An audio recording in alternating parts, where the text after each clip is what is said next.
And the organization Black and Missing says 65% of the children abducted by a non-family member are minorities. With us this morning from San Francisco is Marc Klaas, president of the Klaas Kids Foundation. His 12-year-old daughter, Polly, was kidnapped and murdered in 1993. Here in the studio with us is Gaitan Border. She's president of Peas in Their Pods, an organization dedicated to finding missing children. It's good to have both of you with us this morning.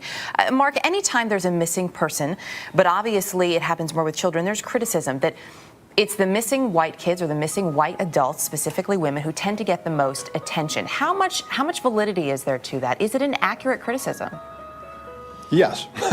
No, it is absolutely an accurate criticism, but there are other kinds of biases as well, Erica. There's an age bias. Certainly the younger kids get much more attention than the older kids. And then there's also a gender bias. You see much more attention being paid to girls than you do to boys. It happens more with children. There's criticism that it's the missing white kids or the missing white adults, specifically women, who tend to get the most attention. How much validity is there to that? Is it an accurate criticism?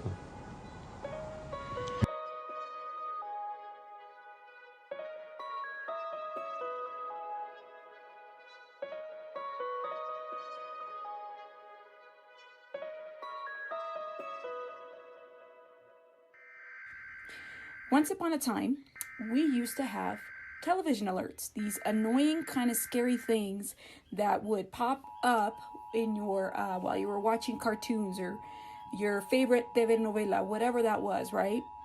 And it was annoying, right? And it was a little scary. For me, it was as a child. Nowadays, we're getting these notifications on our phone.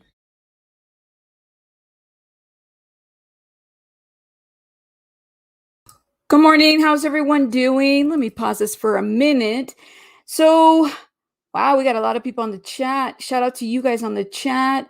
Good morning. Good morning. I wanted to bring about this content because this is really, sometimes, you got to take a little break from the stuff that you do, come back, refresh yourself, and then start looking into other areas. And this is an area that I had been looking at for quite some time as it pertains to the Amber Alert. And so I am very proud about some of the information that we found, but also what we can do as far as content and, and education, because, really that's what we're about. So what brought me to this point was actually the Bobby Charles story of him having found dead and the failure of the Amber Alert and where things kind of went from there and how the police in Louisiana had handled that situation.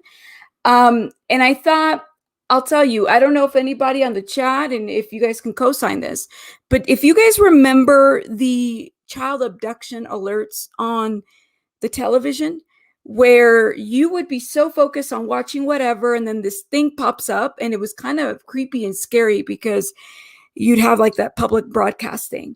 And I've always wondered, where, number one, a lot of us don't watch TV anymore. I certainly don't. We tend to get our TV somewhere else. But now we're getting a lot of this prompting through the Amber Alert, right? It is interesting and a little bit crazy to me that there's been this evolution of how kids that go missing, right? How they're reported, how they're broadcasted, and what happens after. One of the things that into looking into Bobby Charles, the story was how the police decided not to move forward with the Amber Alert. Who decided, how does that work? And honestly, this might have been my lack of ignorance, but I didn't realize that there is a criteria for who actually gets that information. What medium, what gets to the media when a kid goes missing, right? So if you think about it, if your kid goes missing, and every state is different, and this is why I felt like it was very important, because not every state does the same thing. It might be that there might be, for the Amber Alert, somebody actually has to have seen the child be taken. But what if you're in situations where someone takes your child, but no one sees it? And then what happens then? Do they delay, the reaction, delay the steps? And so stuff like this can get people in trouble. And so then I had pulled the criteria for the state of Louisiana. And that's really when I found out, again, lack of my knowledge, that every state had different criteria, which I felt kind of, ridiculous, thinking that they all follow the same. That's right. Seen in the car in person. Thank you so much, Heidi. And, I got to actually pick your brain on some other stuff regarding, because I know you're really good about and really invested about these types of issues. But, this was interesting to me because when I looked into Louisiana and I saw how the whole Bobby Charles situation happened, I get the sense why certain kids don't get called in as in the Amber Alert. I get it. But I don't understand why we let a criteria hold us back from letting the main, media source know that there's a missing kid, that no one has seen a kid. So this is just an example of one of their criteria in Louisiana. So again, and this is all on law enforcement. Reasonable belief by law enforcement an abduction has occurred. And that the abduction is of a child aged 17 or younger. Law enforcement agencies believe the child is in imminent danger of serious bodily harm or death. And there's enough descriptive information, okay, about the victim abduction by law enforcement when they issue the Amber Alert, right? And then I think the last one, the child's name and critical data elements. Okay, so I was like, well, let's think about the scenarios in which all of this doesn't necessarily fall like into that. Okay. So think of times where maybe there is an active protection order, okay, on someone, and no one sees this person takes this child, but that might be a suspect. So then do we delay then response? So then this article right here, and this is with US News, this reporter right here did a little, an investigation on 2 different cases of Amber Alerts. So there was 2 missing boys, 2 different outcomes, and questions about the Amber Alert. So in this situation where it was a 9-year-old who was found within less than 24 hours, they did an Amber Alert. And in another case, they didn't find the child, and the child was of color. Okay. So that just brings into the issue of, well, do kids have enough media? Like, is there enough being done when kids go missing? Okay. And do we as a community really understand this criteria of the Amber Alert? And why does it change and vary from state to state? So obviously I got into some rabbit holes, guys. Obviously this took me, and I'm telling you, this has been a couple of months of research and looking into this, and why it really bothered me, because the one person that I can think of that is iconic, not so much the Amber Alert per se, but the missing child situation, was the case of Marc Klaas and Marc Klaas, her father. That situation was very, very, very impactful for me, because I remember I was in the vicinity and area. So I remember that situation very well. And think of it this way. You're a young girl and you are having a slumber party with your friends, right? Nothing to it. Somebody comes into the house, and you 3 little girls, maybe your mom or dad are asleep or whatever. One of them gets taken away and the rest get put in the closet. Okay. And there was opportunities for this child to be saved, and it didn't happen. And so when I showed you guys the clip earlier of Marc Klaas, he was answering a very vital question that, in my opinion, we're still facing today. We have yet to determine, okay, is there a level of fairness in response when it comes to kids of color, minorities, when they go missing? What are we doing about that? If in 2011, they didn't see any change, are we seeing any changes now? And here's this article that shows 2 differences as far as response time. Now, I will say this, both boys, when I read this article, had medical conditions, which did issue, right, the Amber Alert, so to speak. But one of them was found and the other one wasn't. And one thing that stood out to me about this article is that there was an officer that made a very bold opinion and statement about how theatrical the Amber Alert is. He said something to the effect, when you know a child's going to be dead, what's the point of doing this? So it's when I realized that if you're coming in there with a preconceived idea, can you be a really good police officer at that point, right? And have we done anything in the last couple of years to really figure this out? Again, shout out to ThePlainestJane. I did see her on the chat. If you guys have not seen her coverage of the Juan Bobby Charles, which again was the thing that kind of ignited me to look into this and to collaborate a little bit more. We're going to show you another clip later on, but I'm going to click on the chat first to figure this out, what you guys think. What your opinions are, because I definitely see a lot of action in the chat. Good morning. Good morning. Yes, Isla Bonita. Shout out to you. Chris is always on the chat. Hey, I'm so happy you're here, by the way. I mean, I'm glad you got the notifications. I don't know what they're doing to us over here. They don't like to notify people. Now you have the Amber Alerts on the phone. That is right. And I'll tell you how many times, and I'll be very honest, when you get an Amber Alert on your phone, do you actually look at it or do you ignore it? Or do you hurry up and shut it down because it's so loud? I am guilty of ignoring the alerts, okay? I will tell you that when I watched TV and the little dramatic thing came up about the missing person, I was probably more up to watching that because I was watching TV than actually going through my phone to see who is missing and if it's in my area. I'm being very honest. I'm not really good at looking at those alerts. Part of it is because between the weather alerts and these alerts, and you just don't know how to differentiate between what's an emergency versus what isn't, right? Yeah. So the American broadcast system, boom, your TV had a message. Yes. And you know what? Isla, they messed up the cartoons at that time. I just remember how crazy that time frame was for us. Absolutely important. Thank you. Many do not know this information. That's right.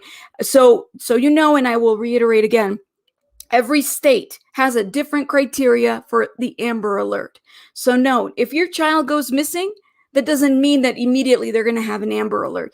That doesn't mean that anybody's going to do anything, or that law enforcement will do anything, or that the media will make any type of announcement. There have been a lot of changes. So it's very good to stay informed. What is that criteria? This system right here isn't the best. I'm not going to say it fails everyone, but at least it hasn't quite helped. And it also isn't very well organized within its jurisdictions in which they hold it. For example, Louisiana. Good morning. Yes, you are here. Yes, yes, yes. San Pedro. Are you from San Pedro? Yes, that's awesome. Good morning. Good morning. I'm just looking here. Oh, so you guys still get Amber Alerts, not just on the phones. So in New Mexico, right? You guys still get Amber Alerts stuff? That's crazy. See, and I don't watch TV. I don't watch TV, so maybe I'm missing it. That is interesting. Do they look the same? Like, do you get the annoying little sound? I'm just interested to know what your thoughts are. My home state, seen in the car or in person. So that's a criteria. So Heidi, if they don't see actually somebody taking a child, then they wouldn't meet the criteria for an Amber Alert, right? That's what I'm hearing. That's at least how that lands to me. I feel like they fail as a whole. We know how much candy is brought down to the kids on Halloween. That's right. But we do not know the accurate numbers of missing children. That is so correct. What are the accurate numbers? What are those numbers that aren't, obviously there's numbers that don't get reported, those anomalies. And when you look at the Amber Alert website and system, I mean, they are mandated to report, because they get funding, and through funding, they make jobs, and there's a portion, there's a coordinator. But the way in which it works, and I will show you guys a little picture here in a minute. I reached out to someone that, number one, I don't fan about fans. I don't fan about celebrities, not fans, celebrities. I really don't, but I fan about the people that, like if I had to meet someone that was very iconic in the community, I would probably fan about that. I would be like, whoa, I can't believe I've met this person. So I emailed this person, and I'll tell you who it was. And they showed me a breakdown of what this criteria looks like for every state. An example, very simple. We're going to see that in a minute.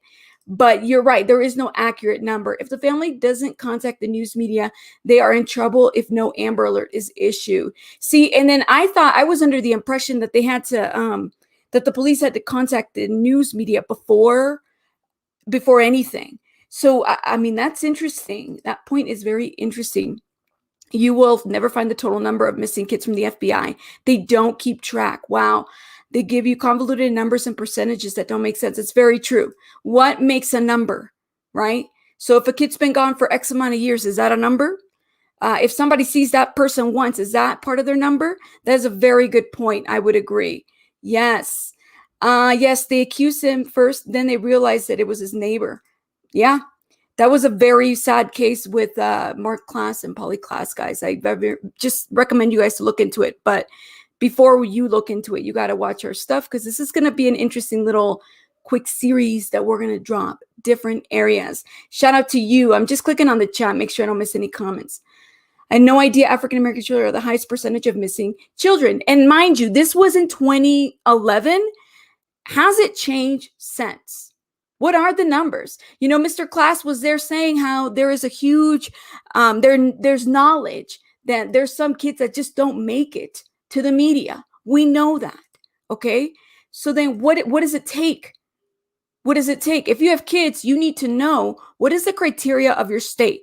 And I'm telling you, you guys don't want to miss the rest of this series, because you're really going to find out as a parent, if you have kids, siblings, whatever, it's going to really help you. And if not you, then share it with someone to know what that criteria should look like. Okay.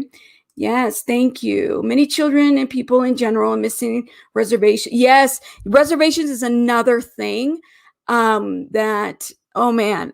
Yeah. And I can't even get into that, because honestly, I'm just not knowledgeable enough. I would love to contact and connect with someone, because I think that that's an area that is very, there's not enough information, right, about all that. Yeah, it's disturbing. Yes. So the guy that kidnapped Polly Klaas was in our, I think I misread that. My dad got into a fight with him. Oh, yeah. So let me tell you about the guy by the name of Richard Davis. Richard Mark Davis, I think, is his full name. He's facing the death penalty. He's a psychopath, guys. A psychopath. Yeah, that situation was not good. I look at the Amber Alert here in Texas. They are now more information they did before. They used to provide very little. Interesting. Okay, so we're gonna get into it right now. Yeah, they used to annoy me too. Okay, alrighty. So let's get into it. We're gonna show you a little clip. So I told you guys I had contacted some people, right? It's just to find out what this looks like. They provided this little slide to me because I really wanted to know, well, okay, like, what's the criteria for this Amber Alert, right? Well, what does it look like? What is it? How do we know that we're doing the right thing? Do we call the police first? And then what do we do afterwards? So, and he sends me this. It's 3 slides to demonstrate the Amber Alert. So the original Texas one in Fort Worth, okay? Then there's Kentucky. And then there's a 3 Beyond Missing, which is another, I guess, little organization that they have there, okay? And we're going to scroll down. And the best way, I thought this, you guys are going to find this interesting. So in the first one, this is Texas. It says abduction, right? The abduction happens. Local law enforcement is contacted. Then from there on out, they determine the Amber Alert, okay? There's a primary radio station, like those 3 on the bottom, then secondary. Then you have all these cars, which is supposed to signify the movement of hurrying up and trying to find who's lost and who's missing, okay? So the abduction has to happen. So then where I was really confused is, well, then what's before that? So if you determine the abduction happened, you call the police, then what gets you to the Amber Alert, right? So this is how it started. This was in Texas. This is the first little clip that they showed me. Then they said number 3, which was the other state. I believe it was Kentucky. Kentucky's little view looks like this. They have the abduction. I'm going to see if I can try to zoom in a little bit more, because I know you could probably not see this very well. Okay. Here it is. Abduction. Local law enforcement. Okay. And then you see the arrows kind of going back and forth. Division of Police. Missing person. Okay. Then it goes down to info entered in NCIC, State Local Missing Person Unit. It keeps going, but then you have them going diagonal up. You see those little arrows? They tend to go a little bit this way. That basically means that they can go back and forth, state police command center, state police dispatch, and then there's a emergency. Then there's NCMEC, which is another organization that's pretty big. And then there's the Amber Alert. Then the Amber Alert tells television stations, radio stations, and Department of Transportation. This is Kentucky. I am so lost by this process. If somebody had to explain it to me in the state of Kentucky, how? Where do I start? Okay, so my kid's abducted. Let's just say, per se scenario, right? Local law enforcement, I know I'm calling the police. Then between the local law enforcement, there's a division of police. They have back and forth communication. Then there's a form that they have to fill out, guys. A missing persons form. Okay? And then there's the entering of the information. Then they got to contact the state police. Then the state police command center. Then state police dispatch. Then division of emergency. Like, it's just one thing after another until someone's child can actually make it to the TV. When does the shit stop? When do we stop? When do we determine, okay, no, I don't need this. We need to go find my kid. Put my kid's picture in the media. I'm the parent and I'm advocating for my kid's picture to be up there, because it's my understanding that minutes count when there's an abduction. That's right. So this is in the state of Kentucky. Okay. This is crazy, but it gets a little bit even more crazier. All right. We're going to go down a little bit more. And this is at Missing and Beyond. Okay. Abduction, local law enforcement. Then there's that website, right? And that website is supposed to kind of keep, I guess, the information going. And then there's the Amber Alert. It goes to radio stations, station televisions, law enforcement, DOTS, ESA, secondary. Okay, so on the bottom, you see McDonald's, right? You see 7-Eleven. So these are really, or the Flying J, for example. This is supposed to be visuals as to like how far the information needs to get or where it goes, right? Yeah, golden hour for Amber Alert. Yeah, I would say so too.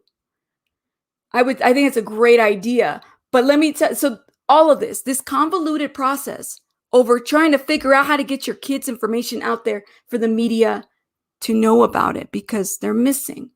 And if time matters and time is of essence, look at all this process. So is there even any way to prevent any actual like prolonging or death that happens? Because it's like that article said that we had talked about before.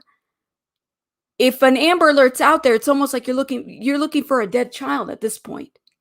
Well, if the process is this cumbersome, I would think that that's what is expected to happen. You're looking for a body. I mean, my kid can't, kids can't make it to the media right away. If I had to go this way, this is a map for me to get lost here.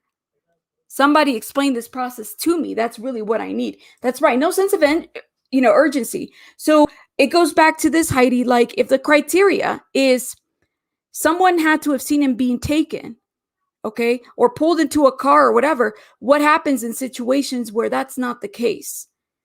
And there is no medical need for this kid, okay? And so then it gets lost in this little process, right? And so then if you're dealing with human trafficking, by the time, the screen is blurry. Let me see if I can scoot it back a little bit. I hope it's better this way. You let me know, Dietra, if you could still see it or not. So this is kind of just a little visual, guys, of what was sent to me. Now I'm going to tell you how I got this visual, okay? Because this information is not out there just like that. Of course, I'm sure he wouldn't mind my sending it to people for educational purposes, of course. So my thought in my rabbit hole here was really trying to understand how this process looks, okay? And why it's the way it is. And could it be better? Obviously, this is a huge undertaking in a rabbit hole, right? Not everybody's going to take this whole thing out. So it's kind of one of those things where it's like, I can't even I don't know where to even start, right? We could start with our advocacy, but this is a big one because it's so many states doing different things. So I reached out to the Class Kids Foundation. Let me tell you, I was reading a blog post that Marc Klaas had written Okay, and this blog post was from like 2014, guys. 2014. Oh, you can't see the boxes. Oh, I'm so sorry. Again, sorry, lady. I'm going to try to see if I can squeeze out again. I don't know if that'll make it better. See, because I go in and then it gets a little bit more blurrier. I don't know if you guys can see that. But anyways, so I just contacted the foundation. I was just kind of curious to know what was going to happen. You know, he made a post about the Amber Alert and his opinion. And I thought it was interesting, right? Someone that, Polly Klaas went missing several years ago. She was murdered very brutally. There was an opportunity for the police to actually rescue her, and it didn't go down that way. That's right. You don't have to wait 24 hours. And so this man, through this tragedy, has seen, I mean, the growth of like trying to figure out how to find missing kids, and also just this Amber Alert evolving. So he is very iconic in terms of like this piece. This is where I fan, guys. Someone that has been and done the legwork in the field to know, okay, this is what works for missing kids. And it was through his tragedy that he felt like this was very important. So I emailed because I was curious to know his comment about a blog. And I didn't think that the guy was actually going to like talk to me or ThePlainestJane or anything. Like I had no clue, guys. So he did. He talked to us, and he sent me this material. And he sent me this material in this, you know what, wanting and curious and making sure that we knew that he was not for the Amber Alert, that it needs a lot of fixtures. So I'm telling you, I'm not like a fangirl, celebrity, but when it comes to people that do advocacy work, I do fan about things like that. I'm going to scroll up a little bit. Hopefully everybody got to see the boxes and stuff. If not, Deetra, I can send you this document, and you can read it over and share it if you like. But this was sent to me by Mr. Marc Klaas. Okay. And so for me, that was a huge thing. I'm still kind of fanning about it. So that being said,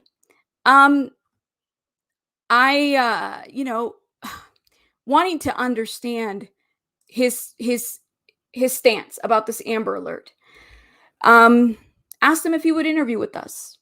And guess what? He did.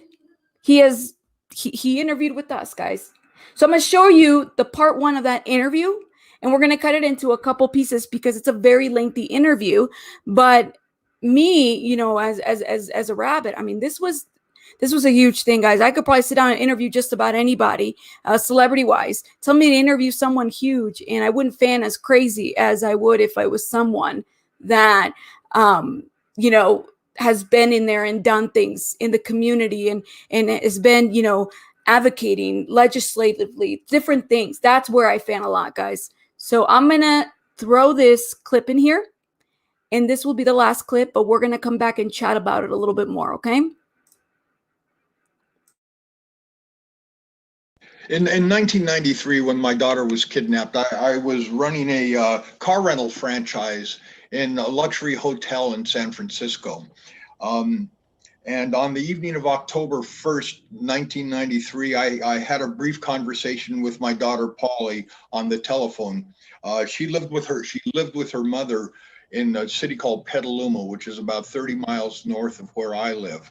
And about 11:30 that evening, I got a call from Polly's estranged stepfather telling me that she had been kidnapped, and that basically started the whole ball rolling for us. We spent the next 65 days looking for Polly, and were unable to recover her alive. Unfortunately, it turned out that a sexually sadistic psychopath, it's almost hard even to get those words out, had kidnapped, raped, and murdered her within about a 2-hour period. That individual's on death row now, but I never went back to the car rental business. I had a conversation with my wife about moving forward and told her that I wanted to continue advocating for children that found themselves in Polly's situation, knowing, of course, that there was no money in that. I mean, it's a hard step to take when one has to survive in the world. And she agreed with me, and she said, we'll live very frugally and I'll continue to work and you do what you have to do. And the Class Kids Foundation grew out of that. When little Amber Hagerman was kidnapped, I was invited down to Arlington, Texas, to meet her family, and it was during the course of a town hall meeting we had there that I believe I first put out the parameters of the Amber Alert, and I said what needs to happen to protect kids like Amber is that law enforcement and the media and the public have to work together to be able to put a stranglehold on individuals that are doing stuff like that. And ultimately, the Amber Alert was adopted. Now, to me, it's very personal because when my daughter was kidnapped, the local law enforcement agency put out an all points bulletin saying that the information was not for press release. So the other law enforcement agencies, the other agencies in the area, decided not to let deputies and patrol cars know that a little girl had been kidnapped. We want the press to get a hold of that information. In other words, they might be monitoring their radio channels. So an hour after Polly was kidnapped, 2 deputies were called to a location. And instead of doing anything about that, because they didn't know she had been kidnapped, they helped him pull his vehicle out of a ditch and sent him on his way. So immediately I understood the importance of a rapid response to missing children. And it's an idea that I promoted as much as I could. I mean, I just have a small agency, we have like 2 employees in our agency. We promoted that idea as far and wide as we could. And then a couple of years later, the National Center for Missing and Exploited Children decided to nationalize the Amber Alert, which is both good and bad. There's 2 employees at the Class Kids Foundation. We took in 179 calls last year, as I mentioned earlier, in all of the areas regarding missing kids. The National Center for Missing and Exploited Children brings in $36 million a year, much of it public money. They have hundreds of employees, and they can't say what I just said. They can't say, well, we took in these calls last year and we responded in these ways, and these are the ways that we respond, because at the end of the day, they don't do anything. They really don't do anything. They do nothing at all. They create systems that are less than they could be and less than they should be. And they do age progression pictures, which may or may not have much to do with anything. But yeah, the allocation of resources should certainly be much different. But as long as you have politics, and as long as you have as long as you have politics, and as long as you have America, I guess you're going to have these organizations. And I think ultimately I stopped fighting it. Ultimately, I just stopped fighting it. My energy goes into what we do and not goes into what anybody else does anymore. And I guess that's my final lesson, is that you can improve yourself and you can pursue your own missions, but don't get distracted by what everybody else is doing. So in our part 2, so you guys are aware, we get into the race relations piece. We get into a little bit about the response from police, as you can see even in that clip. So Mr. Klaas tells you a little bit of what led to his involvement with the Amber Alert, what his mission has been. That's right. I do miss it too, and it's crazy because I think that John Walsh, I don't know. I was such an avid watcher. I was very much younger. He was probably the one that I was always excited when it aired on Saturday. I don't know why. But I think that these people, for example, Mr. Klaas, Mr. Walsh, having lived through it, what do you do with your pain?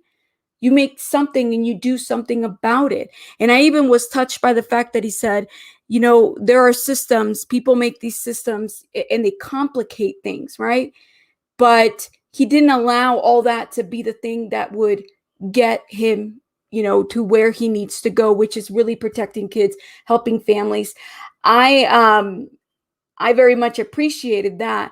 But in part two, we're going to really get into this race relation stuff, because I think one thing that we know, number one, if in 2011, there was a huge discrepancy, right, of like who gets reported, and we're still seeing this in 2021, 2020, then what really has changed? And now it seems that, we are worse at our worst in terms of police relations.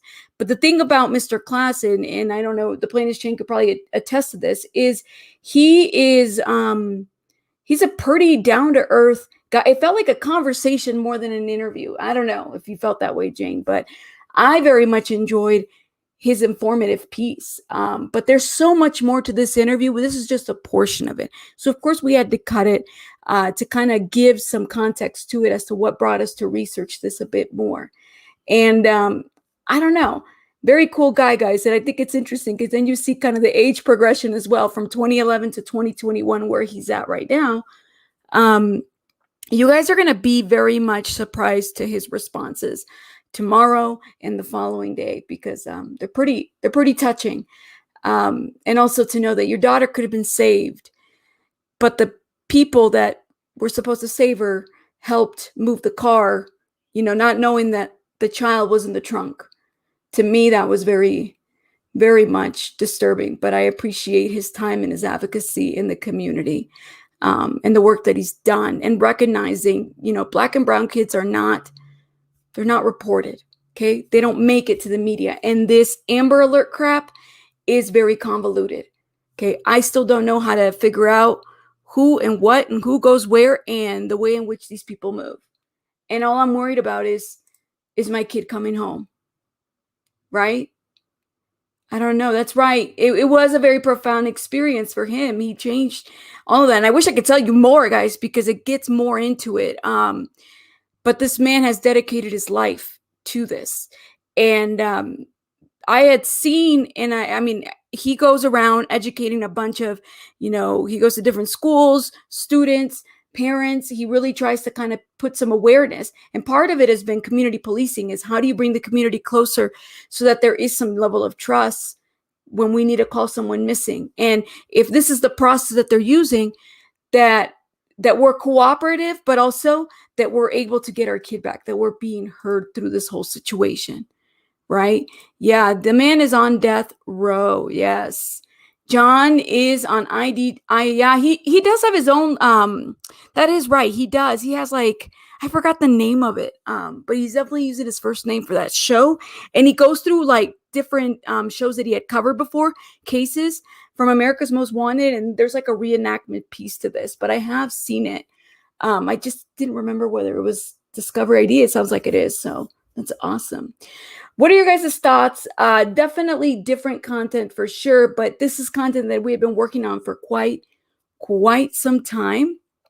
And I will tell you, to me, this is the stuff that's just very important. We got to talk about it. We got to figure it out. We got to make it work. Yeah, that's right. It's so sad that they get much money, yet so little is done. That is true. So, and again, this is kind of like the piece of a pie. Why do they have so many processes? How many people do they get hired through this, right? How many jobs are developed through the Amber Alert? Okay. And although, like I said, I don't want to, crap on a process. Don't get me wrong. But is it really making a difference? And are we seeing the numbers? And who's keeping track of these numbers? Because we just talked about numbers earlier, right?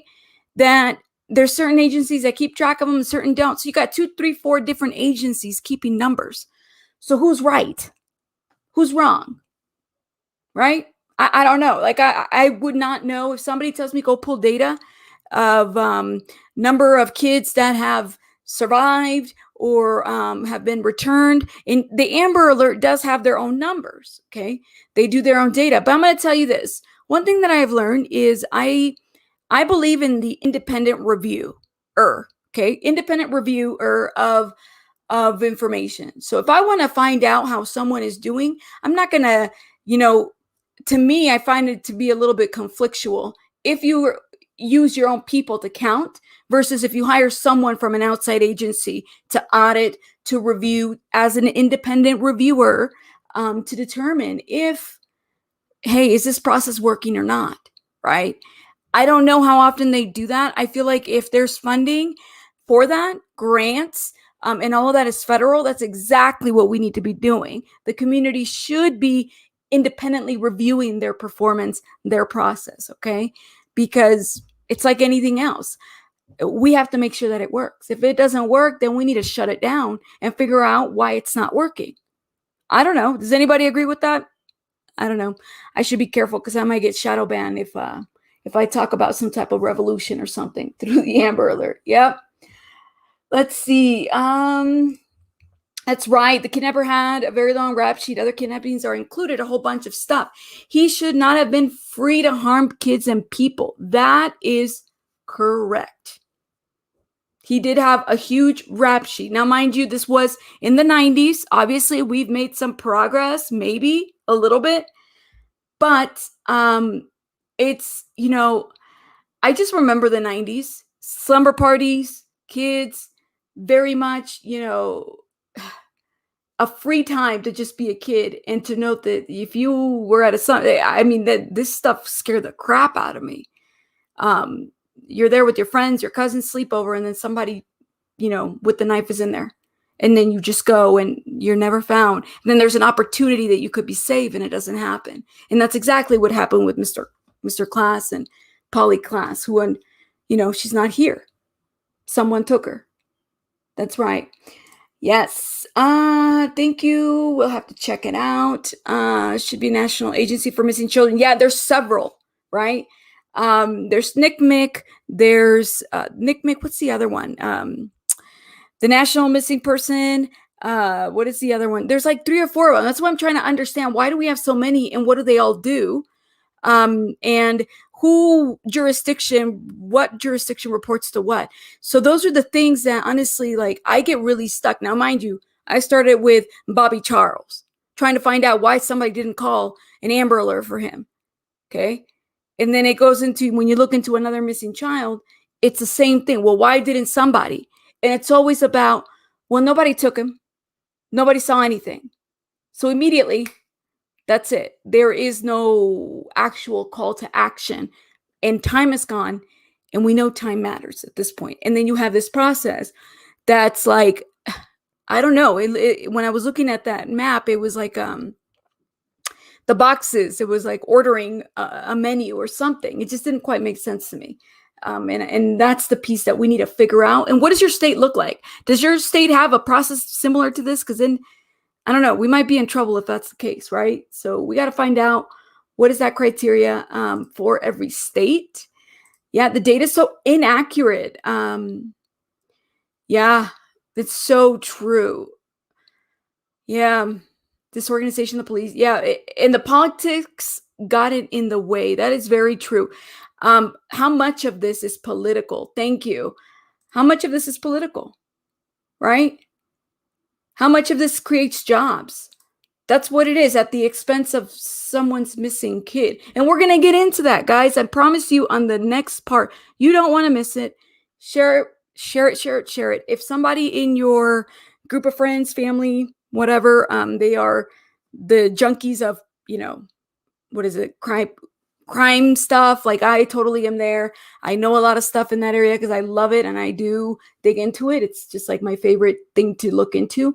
But as you can see, someone like Marc Klaas is some way. Even if John Walsh, guys, came down here and he interviewed with us, I think I would be fanning as well, just because these are people that you grew up watching America's Most Wanted, or advocacy, or seeing them in court or in legislative. Those are things that are just so crazy to me. Yeah, so just saying. You guys can make fun of me later. Alrighty, so likable, yes. It's an operational excellence program should be placed to fill in the gaps as our technology evolves. They seem to run off old processes. That's right. Matter of fact, even with the Quam Charles story, there was something about their processes in terms of the Amber Alert and how they got to call. It sounded like they were saying they didn't have a certain system or place. it is so crazy to me how that works out too.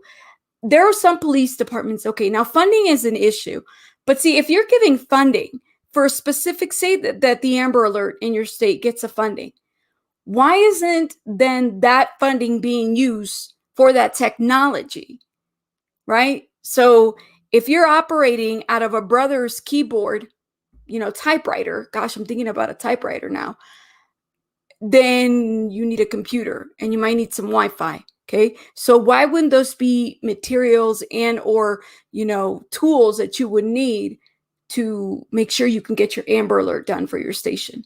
Make sure that the local media knows that there's a missing kid. I don't understand this piece. And I don't understand how people can be, so okay with it, right? That, oh, no, we are evolving. Technology is evolving. There should be no reason why no one can have access to the latest, material, stuff, tools, training, technology, the very basics that we would ask, right? The very basics that we would ask. Just thinking, guys, tell me what your guys' thoughts are. Again, we're going to drop part 2 tomorrow. I need you guys to be present because it's going to be pretty good. Shout out to Mr. Marc Klaas, ThePlainestJane. So both of us did this interview with Mr. Klaas. You guys don't want to miss that part because it's a very interesting and touching in terms of the process, race relations, and what we can do to improve. What are you going to do as a parent? What can you do as a parent to help out, right? What can you do out of this tragedy? What do we do now? What can we learn from this tragedy? Okay. So shout out to everyone in the chat. Thank you for hanging out with us. Thank you. I'm so happy you will be here. Shout out to everyone, for all the mods, all the people in the bushes that couldn't participate, and anyone that's going to watch the replay. We thank you so much. Our channel would not exist without you. So thank you so much for the love, support, and just, the ongoing love and support and cheerleading that we've had. So thank you so much. And I hope you guys have a good rest of your day. Rabbits out.